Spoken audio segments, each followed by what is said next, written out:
Hi. Hello po. Reggie. Hi, magandang buhay, and welcome back to me, to you, to your family, neighborhood, kabarangay, to everyone. Ayan. So, isang maulang umaga, guys. Grabe naman. Ano ba, may bagyo ba? O may bago na siya? Ano? Parang may bago na siya, guys. Ayan, maulan na naman. Hindi ko alam kung bakit pa tayo, parang pinupuksan na ba tayo ng Panginoon? Ano ba to? Every week talaga ba ito? Ano ba nangyayari, guys? Bakit? Parang naging ritual na ata to every week. So, hopefully, dumaan lang na ulan. Dahil, next week na. Next week na pala, guys, ang ating exam. Ano pala update sa room assignment? Kompleto na ba? Or may mga ilang places pa man na kulang? Pagkika naman kung kompleto na. Birthday ng mga buhay ba? Ano, walang sasagot. Ano? Okay ba kayo? Dahil Sabado ngayon. Ano kasi, papaklase. Kaya kasi, syempre kami rin magmamonitor ng mga mag-take. Kompleto na. Kasi may NCR na yung nakita ko, no? Kamusta naman ang inyong mga room assignment? Nabago ba? May mga nalipat, no? Ayan, so yun ang sinasabi. Especially sa NCR. Kasi kung sa province, maliit ko rin chance kasi ilan lang naman yung mga venue doon. So baka sila lang din ang gagamitin. Eh siya kasi option eh. So baka nabago. Tapos hindi malayo. Ayan. Ito ang nice lang setup ko. Is sad. Kaya if ever na meron kayong mga nabook na before, kung parang di kayo manghinayang, bigay nyo sa akin. Bigay nyo sa mga kabakling nyo. Okay? Message lang kayo sa Discord. Pag nakita ko naman nagkakaano na kayo doon. Nagpapalitan na ng mga details. So anyways, we only have 1 week, exactly 1 week lang po guys. And meron lang tayong 3 meetings na natitira including yung araw. Tuesday, matatapos na natin yung umpisad. And Thursday guys, summer day final meeting kung saan nag-invite ulit ako ng mga magte-testimonial. And syempre last briefing ulit or mga reminder lang ulit kung baka nakalimutan nyo na ano yung mga dadalhin, gano'n. Okay? Legit ba yan? May super type ko. Legit? Or sana naman hindi? Next week, no? Alam mo, ulan pa rin sa 10-day forecast ng ano. Maulan pa rin siya guys, pero hoping na walang super type. Huwag kayong mag-alala guys. Iingatan ko kayo hanggang dulo. Basta iingatan nyo na, okay? I-share ko yung ating screen. Okay, matakata dito ako at share, diba? So, share mag. Okay, so let's check guys yung ating pong PSAD. Alright, ang ganda naman ng ating gifting. So sa ating pong unang summary, we got an average po of 38.24. Lagpas kalahati yan, congratulations. Well, di ba? Kung ikaw kapin natin yung design yung final 3 boards, ito yung PSAD nyo 33.88. This is less than 50%. Pero kita nyo naman, ang in-improve, di ba? I know may mga nahirapan, pero feeling nyo lang siguro yun dahil nakita naman natin yung result is ang silly kasi yung start to, ano, no? Parang ang pangit kasi yung number. So lahat pala nakabase talaga sa number 1 guys, so siya yung magdidikta ng momentum. No? Isang ano yan, isang malaking pruweba siguro. Na momentum kailangan mabuo agad, okay? So ayan, ganda naman yung ating result. Overall guys, mukhang ready naman na kayo. Again, mag-ready na lang ng kumpiyansa sa sarili, tiwala sa proseso at sarili, no? Para next week guys, no? Handa-handa lang. Bumomba. Bomba na, okay? Kung kita nyo rin naman yung number 1, grabe naman, 85%. Grabe, para bang tayo po ay, ano na, ready na sumalang bukas. Okay, mauna na tayo mag-exam. Okay, sige, let's try photo solve. So, situation 1 is under static. And resultant yung topic natin, guys. So, meron tayo ditong hinahanap na resultant force given yung 3 forces. So, dahil po, KKV ang ating mga tanungan, so, nag-iba yung value, ha? Ayan. So, lalagyan natin yung, value nila. So, ito naka-fix sa 6. Yung phi, guys, naka-15 sa 30. Tapos, ang nababago lang sa bawat numbers, ito, yung B, saka yung theta. Kung maalala nyo, yes, pwede natin ito gamitin ng mode 2. Tulad ko, or pwede rin kayo mag-analytical, summation of forces, x and y. Yung dalawang approach na lang. So, analytical muna, para sa Rx. So, that will be negative 15, cosine 40, pakanan si B, pero sine function siya, and then pakanan yung 6. Okay, that will be your Rx, not 0. And then Ry is summation forces y. So, you have your Ry, negative 15, sine 40, and minus 10, cosine 30. So, sa mga nag-analytical, patigay naman yung dalawang component. And then for the resultant, we got the square root of the two components squared. Ano ba to? Sa una lang ba? Sa number 1 lang pa tayo masaya? May mabubugidans po sa mga susunod na items. We'll see. Pinagsakluban na lang. Sa una lang pinasaya, no? Ganyan naman yan sila. Sa una lang consistent, no? Tapos sa mga sumunod na taon, parang hindi ka na binibigyan ng halag. Hindi, kapag na-drama. Okay, boys. 491 kilonewton. Okay, 18.3. Okay, so using the Pythagorean. So how much killed ang ating resultant? Almost 18.3 din yan guys kasi RX, napakaliit no? Kung yan from experience, meron yun, wala akong gano'n. Okay. 18.31. So yung alternative based na mode tool, again alternative lang yun, hindi naman siya yung priority natin because ano lang siya, di ba? Specific yung limitation. So pag gagamit yun ng mode 2, pwede naman, basta maayos yung angle. So for example, you have 15 angle, siguro galing ulit tayo na positive x-axis dapat. So 180 plus 40. And then you also have 10. Yung angle na guys, tatlong quadrant na, so 270 plus 30. And yung 6 guys, wala namang angle. Okay, so ilan to guys? Lagyan nyo lang din sa conversion to polar para matik na siya, no? Nalalabas, chief. Excuse mo pag may sakit sa boards. Unfortunately, guys, walang ganun. Ayun, kaya, inuman nyo na agad ang gabot, no? Sa mga nakaramdam dyan ng sakit. Ano na agad? Magpaano na kayo? Albulalo. Albulalo agad. Kailan to, guys? 18.31 Ingal. Ito maganda dito, kasama na rin yung kanyang Ingal low, kahit hindi naman tinatanong. Pero, hanapin na natin. I think negative yan, negative yung Ingal. Kung tatansiyahin ko yan, nasa baba yung syempre yung resulta. Pala yung sign convention dito, nalagay ko rin. Negative 2 di ba? Ito pang nauna, positive, yung RX.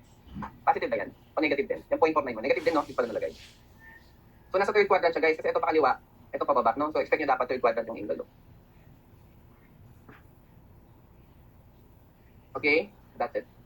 So, negative 91, pag sinukat mo dito, guys, di ba nagpas ng 1 quadrant yan? So, lalabas na sa third quadrant siya. Okay, number 2. Aray, ayan na. Sumasakit pa siya, guys. Kanina 80 eh, tapos eh. Tingnan po mababa. Okay, number 2, calculate the magnitude of the force A. Ito pa rin yung figure, guys, pero ang fix lang dyan is yung kulay black. No? Kasi yung given mismo sa situation. So, number 1 ito. So, sa number 2, babaguhin na natin yung ano. Siyempre, burahin ko muna ulit to, guys. Yan. Sabi naman dito, force A yung nawawala. Yan, missing. And then, the resultant is downward. Ito yung given, guys. 15 kN pababa. Tapos yung force B given din, 8 kN. So, dalawa yung nawawala, guys. Wala rin setup na binigay. Hawag yung gagamitin yung kanina. Kasi hindi naman sinabing yung Ingal. Okay, so dalawa yung nawawala, but don't worry. Di ba nga, we can have two unknowns kasi dalawa na may equation magagamit yung Rx at Ry. Perfection. Ayun. So guys, pwede nating i-define yung resultant. So tingin nyo, ano po yung Rx? At ano naman si Ry? Sinabi kasi the resultant is downward force. So kung ito component yung resultant, what is Rx? 0. How about may Ry? We need to be specific. Negative. 50 kasi pababa eh. So we have to indicate its direction. Negative, 15 din. Okay, hey. O yan na, gawin na natin equation yung Rx. Summation of forces along X. So 0 equal to negative A. Actually, yung A, guys, para hindi ko na ma-involve yung theta, why not gawin ko na lang siyang components na lang agad, no? Parang AX to, tapos AY array. Parang yung theta, dead man na lang sa basher. So parang ang mangyayari dyan, you have negative AX na lang, and then to the right po yung 8, sine of 30, to the right yung 6. So masasolve yung AX dyan, how much? 10 daw, 10 kilonewtons. Okay, then RY naman, guys, if gagawin natin i-test. So negative 15, tapos again, AY na lang din agad. Then pababa rin po yung 8 cosine of 30. So what is AY? Negative, it should be positive na dahil tama yung assumption. So baka lang hindi na transpose. Kasi pababa si AY, so nag-set na ako ng negative sign niya dito, dapat correct. Answer na yung okay? Madali ka usap. Ay ginawa ha? Positive, ayan, 8.07. Okay, and then you can now solve force A by again, resultant lang, no? Pinagawa yan. You have 10 squared plus 8.07. Nasa may tanong lang natin, bakit yung baba niyang 60%? Below satisfactory yan. Eh mukhang same procedure lang naman ginawa natin. Siguro ito lang yung part na medyo kailangan mo siyang i-analyze ng mabuti. Kasi dyan ka makakuha ng equation. 12.85 kilonewton. Pwede pa rin ba yung mode 2 dito? Yes or no?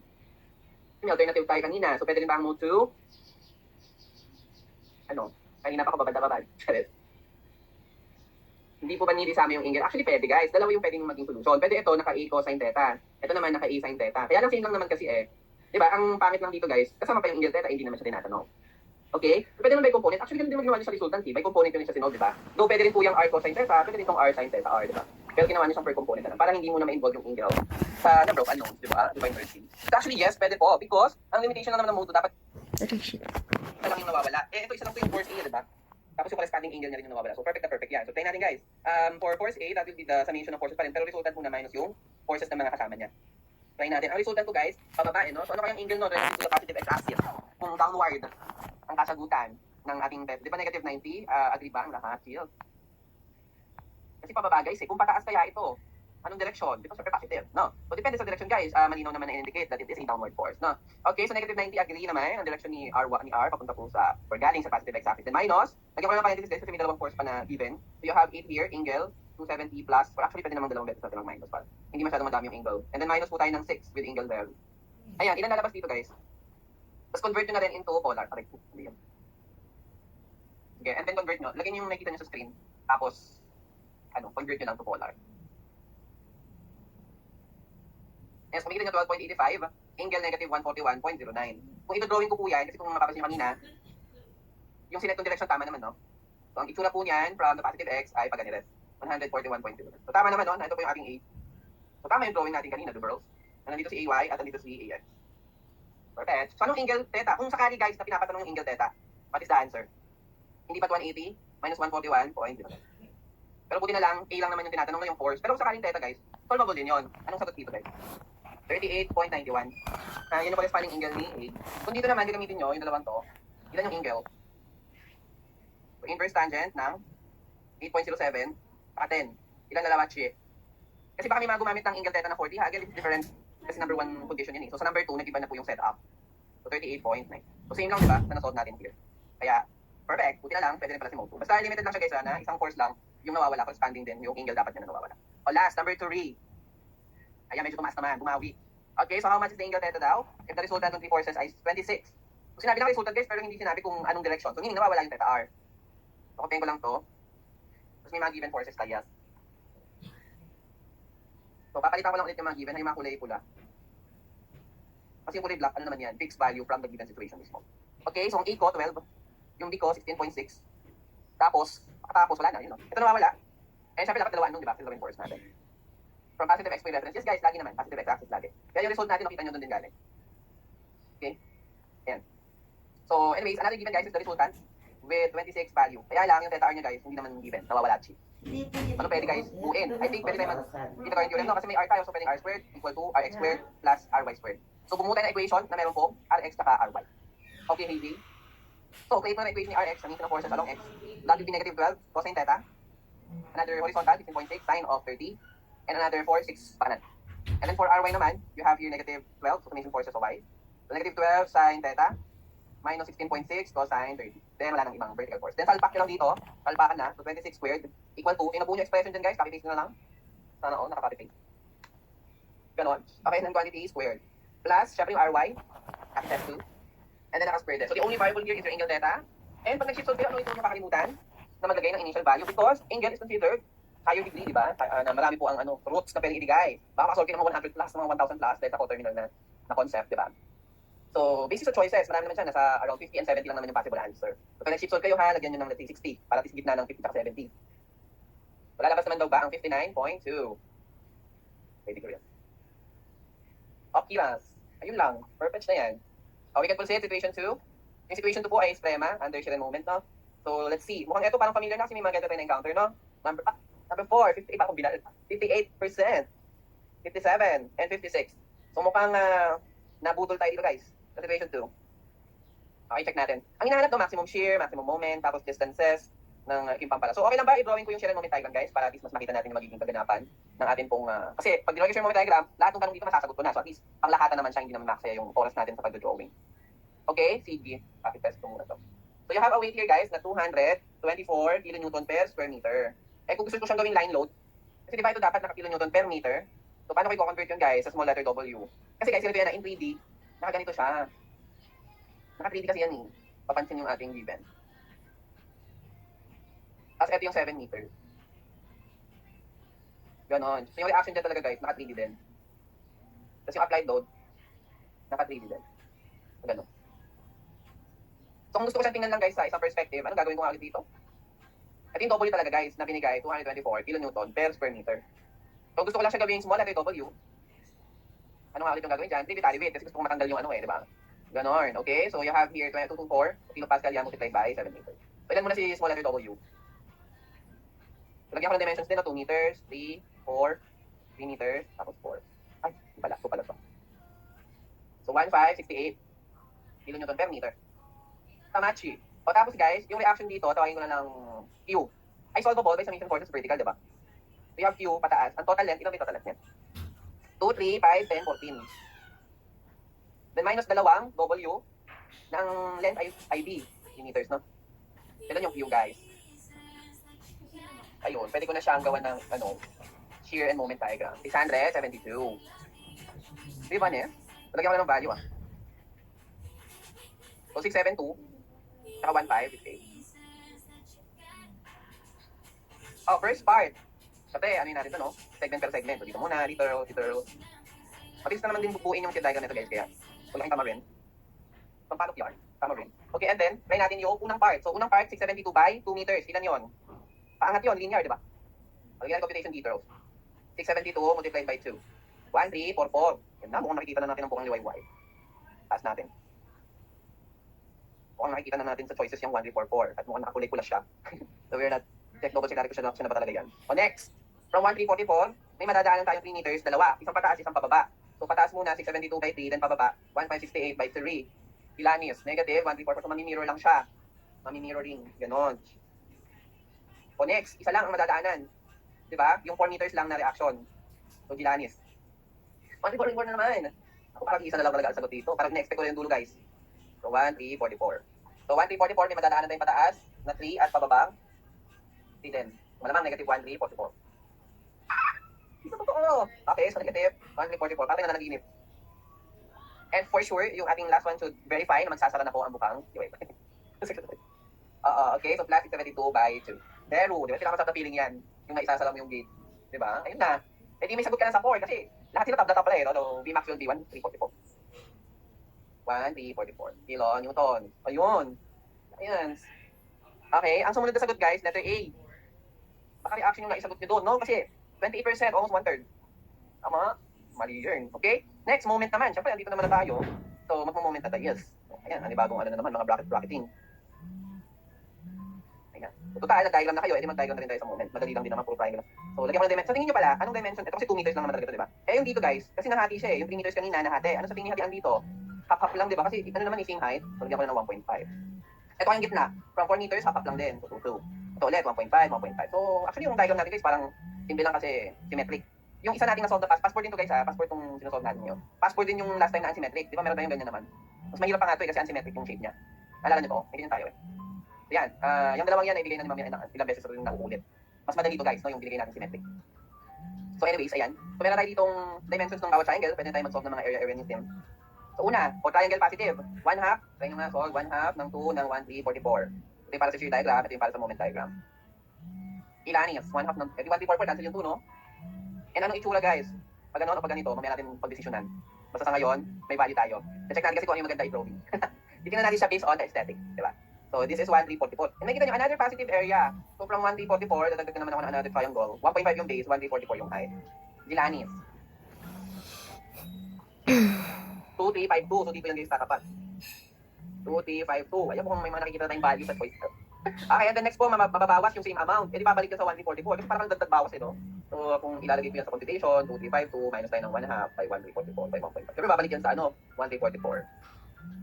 Tapos, may ibabawas ka na naman guys na same dimension nitong nauna. So, ano mangyayari? Magsi-0. 1, 3, 44 minus 1/2 ng 2, 1, 3, 44. So, 0 siya, di ba? So, nagsara siya dito. Tapos, parang naulit na naman yung dimension.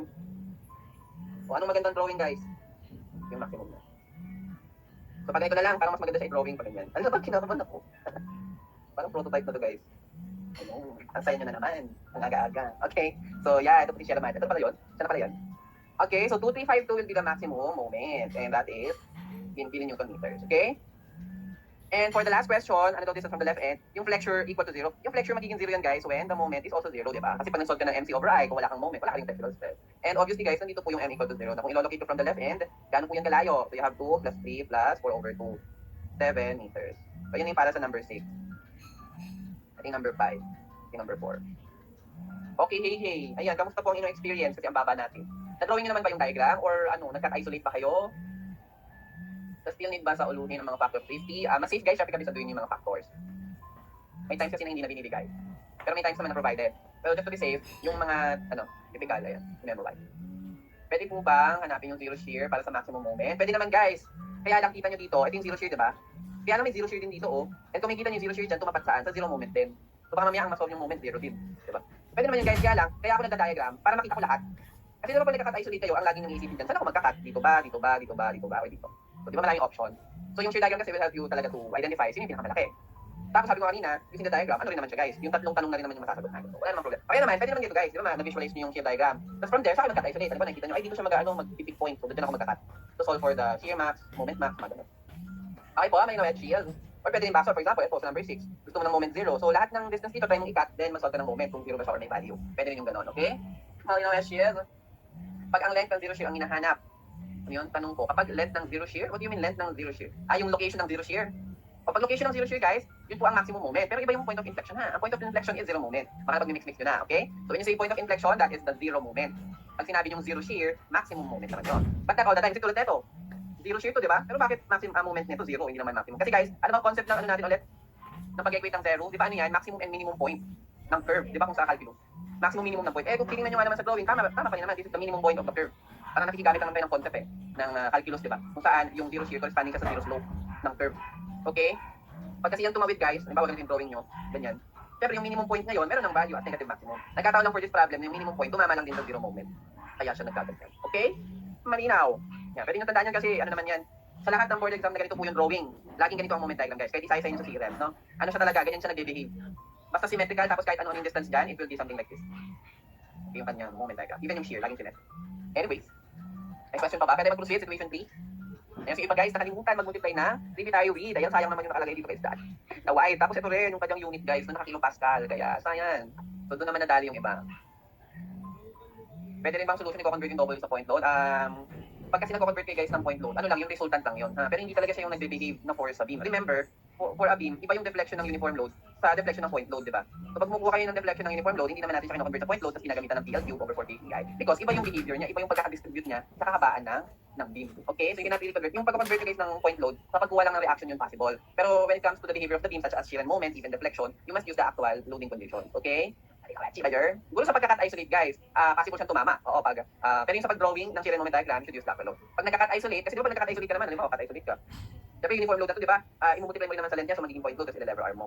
So nagkakataon lang na tumatama. Paano pag pinat nyo guys mismo yung load? Tapos gagamitin nyo pa rin yung concentrated load niya, yung buo. Ang nakat sa kanya, kalahati na lang natira, di ba? So mamamali kayo doon kapag ginamit nyo pa rin yung point load niya na equivalent, pero yung naka-section nyo, hindi naman buo, no? So ayun, okay? Yun na naman. Next na po tayo guys, situation 3. Yan yung mapahabol lang, time ko lang. Paano nakuha yung Q? Ayan, meron tayo dito solution, equilibrium. Tingnan nyo lang yung ating procedure here. Summation ng forces vertical. Uniform load lang din naman yan yung ilaw. Okay? Ayan, so let's proceed. Situation 3. Baka naman gumawi tayo here. Ano ba yung 3? O, theory. Theory ata to, no? Na may konting tremor. Kasi yung mga nababasa kong stresses and capacity. Okay, number 7. 55, 50, 60. Parang mababa naman ito, guys. Medyo mababa siya for this type of question. Baka nakalimutan ng profit. Okay, so 8 meter long hinge daw sa left. And then nakafix po siya sa may kanan. So dapat ano natin to agad, di ba? Ay, moment nito, ganito. Shear nito, ganito, ganyan. Okay, so uniform load, no? Yung binubuhat pa natin. Actually, yung tinatanong pala, maximum uniform load na pwede nang i-carry. Carry. So this is W, tapos 8 meters. O number 7. Determine the uniformly distributed load on the beam so that flexural capacity is not exceeded. So meron tayong flexural capacity na in moment siya. So moment max equal sa moment allowable natin, no? So we have 600 kilonewton meter. O ano ba maximum moment ng isang drop beam? Nasaan yung matatagpuan, di ba dito? Ano nga formula niyan? W L squared over 8. Ano nangyari sa ating dalawa? O ilan si W guys? Mababa yung 55% para sa ganitong solusyon. What happened, Bella? Sige ba, pwede ma-share para at least makita natin kung anong experience. Nakalimutan ba yung formula?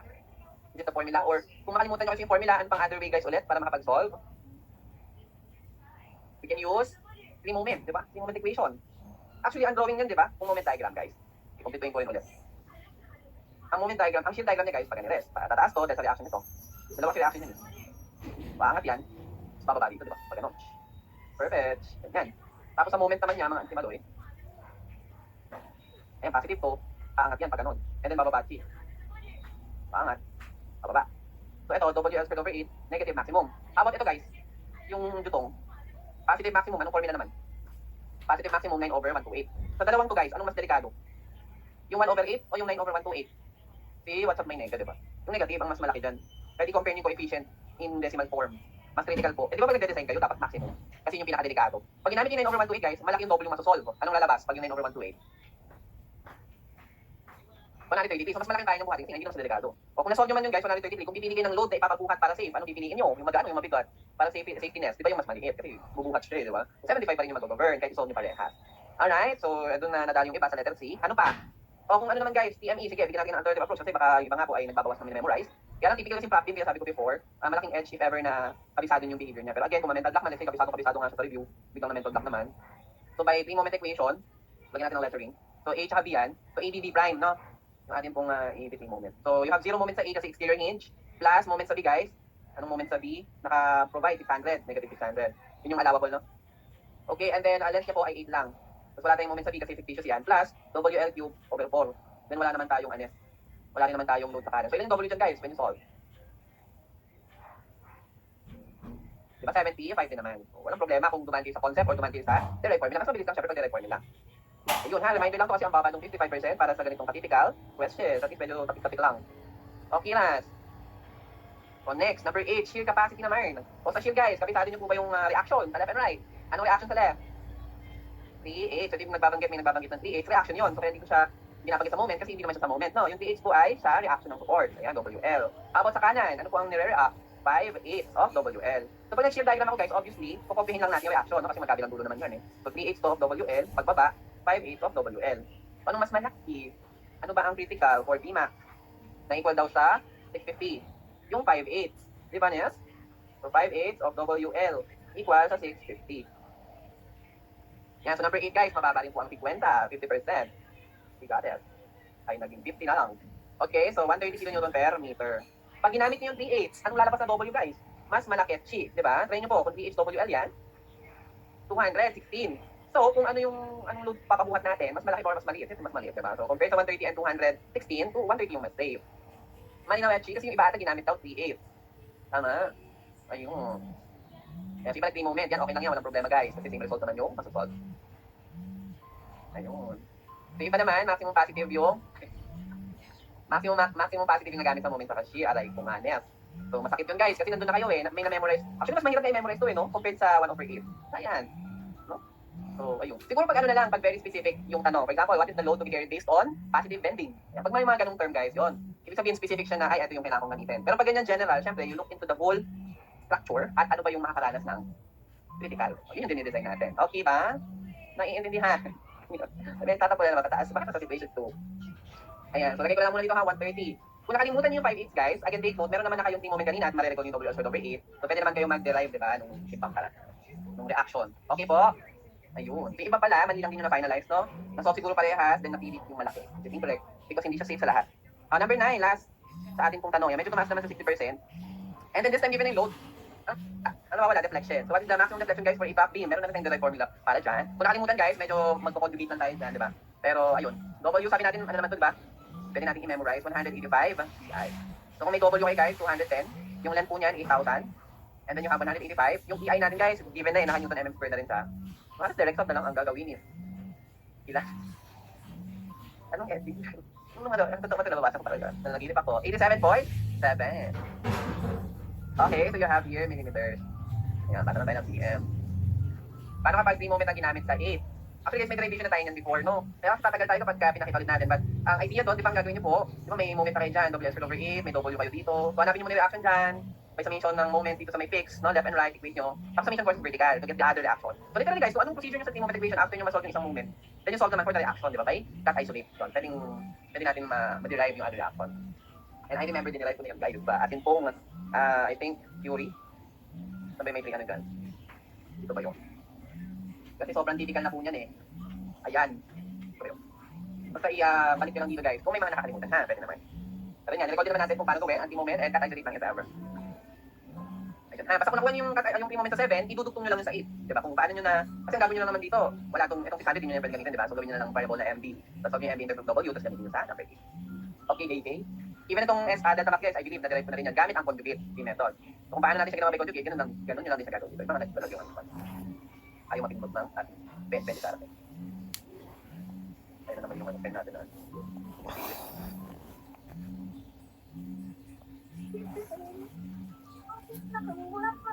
Okay, so ito siya. Sayang, so medyo mababa po ang ating situation 3. Parang dyan pa naman sana tayo pumawi. Okay?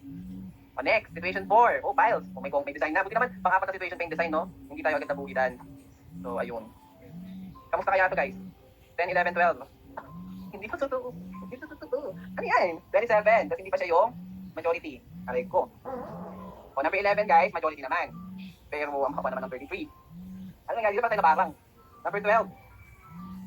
Sino pa?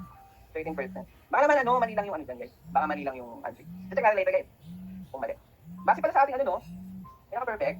Range 75. Grabe naman, walang galit-galit naman yan. Okay, so anyways, try natin guys.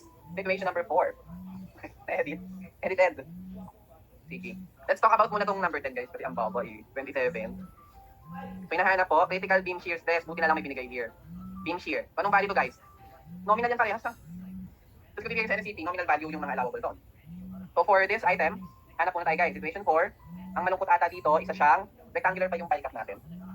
Can you please solve the dimensions sa X and Y? Ilan ang total nitong ADA? So dalawang A, 1.2 plus 1.8, 3 meters, no? Sa may kabilang side naman, ilan to guys? 3.6 daw. Ang moment, in-apply natin guys sa anit. So service loads pa lang yan ha, you have to apply load combination. So 1.2 ng 900, 1.6 ng 450. Ilan mo na si T? Ano yan guys, nominal? Pwede nyo i-check yan eh. Tingnan nyo. 0.17 ng square root 21 guys. Anong value? Kasi dyan lang din naman galing yan. Alam nyo yung binibigay dyan ng mga square root. Nagkataon lang na sinode na siya agad. Ilan yung 0.17 square root ng 21? So this is 1,800 kilonewton. Yung conjugate ng deflection guys, again, nag-direct na siya before. Tatagal tayo if ever ipakita. But same approach lang naman. Una, i-convert yung muna. So magiging 3 and yan, magiging ganyan. Kasi parang naulit ko na ito before eh. Kaya, tapos dito ako mag-reference, ganyan. Reaction. Ayun, tapos cut-isolate kayo dyan. Here, 0. And then, mahanap niyo yung moment. Yung moment na yan, equal dun sa maximum, ha? Ano? Hanapin niyo muna yung reaction dito. Yan, reaction dyan, tapos cut-isolate. Ganun din naman natin siya dinerive before, ha? Ito. Kinonjugate ko yan, guys, if you remember. So, ganun lang din, if, lalo na, given naman yung W, 210. So, may mga values kayo dyan na makakompute. Check. Mahanap yung distance, and then moment. So, imagine the time na makakonsume, if ever, ha? So, recall nyo na lang siguro din. Meron akong exact sample naman. Pare-pares naman yan, guys, kasi intensity lang naman ng W yung nababago. Pero yung procedure naman, hindi siya literal na kakaiba. Ito lang din yung makikita nyo sa notes natin. Okay, so MU po, yan, is ganun din, magsusolve tayo, 1.2 ng 80, tapos 1.6 ng 40. Ilan si MU? And this is about Y, about Y. 160 kilonewton. So MUY, lagay ko na lang para malinaw wedge. May nag-try na ba? I-solve, ilan yung 0.17 per 20? Di ba, nasa 0.78, 70 something din. Kasi ito, 1/6 lang din naman yan eh. Pag 1/6, nasakto ba siya na 0.76? Nominal lang yan guys, kasi wala naman tayong in-apply na reduction factor, di ba? Nominal value lang yan, yung binigay na allowable stress. Sinasabi lang na at ultimate loads kasi, di ba, ang shear naman lagi, hindi naman siya sinusolve na service loads lang, di ba? Ang atin pong mga shear stress ay galing sa ultimate loads. Yun lang naman yung meaning nun guys. Hindi naman yung ibig sabihin na stresses siya na ultimate yung kanyang value. Yan po ay stress na gagamitin nyo sa load na in-applyan na ultimate condition. Okay? So anyways, ayan na yan. Even tong punching guys is 0.23. Or in fraction form, 1/3 ng square root 21. I think 0.52 din naman yan, no? Ang double check. Anyways, so may PU ka namin MUY ka rin. So ang MUY guys, dito natin siya makikita, no? Pag ganyan rest. So ang groupings ko ay pag ganito na lang, no? Group 1, group 2, group 3. Ayun. Tapos base sa sinad kong direction guys, yun yung nako-compress, yung nasa kanan. Ang nasa-tension yung nasa left. Mag-solve muna ako ng P1. That's simply PU over number of files. So ang 1,800 ko guys, divided by 9. Ilan sila bawat isa net? 200. About P2 guys, di ba may formula tayo MU, distance over summation, distance square. So since y-axis nga po nag-uukor ang ating moments, yung distances na gagamitin ko guys is actually itong dimension C. So ilan yung distances muna natin? C guys is 1.2 meter. Okay? Ayun. So MU guys is 160. Ang distance natin is 1.2. So ano yan na, by grouping, so kung group 1, same naman ang distance, group 3, same din, group 2 lang yung 0. Okay? So ito, sinusolve ko, pang group 1 sa group 3 lang siya guys. So summation, ilan yan? 6 na 1.2 squared. Ilan siya? Ilan yan siya? Sabihin sa nung prioritize, i-memorize. Yung binigay ko pong formula guys, meron na akong inilista sa inyo, diba, na mga formula na gagamitin yung for D. Kung ano yung nilagay ko doon, mostly yun yung priority. And then, may mga backup din doon, ha? I-utilize nyo po yung binigay nating formula set sa theory ng mga deflection. Sayang naman yung guys, papamigay ko lang yun. Okay, so nandun naman siya. Nakalista na doon lahat, no? Priority to memorize. 22.22. Okay? So, kung mag-groupings tayo guys, so for group 1, ano po yung load? PG1 na lang. Hindi ba't ano yan? 200 minus 22.22, agree ba ang Philippines? For group 2, 200 lang. And then for group 3, kasi wala tayong deflector. For group 3, i-add natin kasi pala silang compression, no? Ganon. So 177.70. Ito lang yung matabaw dyan, di ba? Yung pagkukulik ng load. Pero after naman yun guys, cut isolate na lang tayo.